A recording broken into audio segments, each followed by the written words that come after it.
பேரறிஞர் அண்ணாவின் 57ஆம் ஆண்டு நினைவு தினத்தை முன்னிட்டு திண்டுக்கல் மேற்கு மாவட்ட சார்பில் பேரறிஞர் அண்ணாவின் திருவுருவ சிலைக்கு மாலை அணிவித்து மரியாதை செலுத்தினர். பேரறிஞர் அண்ணாவின் 57ஆம் ஆண்டு நினைவு நாளை முன்னிட்டு திண்டுக்கல் மேற்கு மாவட்ட கழகம் சார்பில் பேரணியாக வந்து அண்ணாவின் திருவுருவ சிலைக்கு கழக அமைப்பு செயலாளர் மருதராஜ், மாநகராட்சியுடைய எதிர்க்கட்சி தலைவர் CS ராஜ்மோகன் தலைமையில் கழக நிர்வாகிகள் மாலை அணிவித்து மரியாதை செலுத்தினர். உடன் ஒன்றிய கழக செயலாளர் ராஜசேகரன், மாவட்ட அம்மா பேரவை செயலாளர் பாரதி முருகன், மாநில பொதுக்குழு உறுப்பினர் நெப்போலியன், பகுதி செயலாளர்கள் சுப்பிரமணி, மோகன், ராஜன், சேசு, முரளி,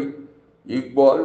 மதுரை மண்டல தகவல் தொழில்நுட்ப பிரிவு துணை செயலாளர்கள் வீரமார்பன், மாமன்ற உறுப்பினர் பாஸ்கரன், மாவட்ட இளைஞர் இளம்பெண்கள் பாசறை செயலாளர் சிவபாரதி, தொழிற்சங்க செயலாளர் ஜெயராமன், அமைப்புச்சாரா ஓட்டுநணி செயலாளர் பிரபுராம் உள்ளிட்ட கழக நிர்வாகிகள் ஏராளமானோர் கலந்து கொண்டனர்.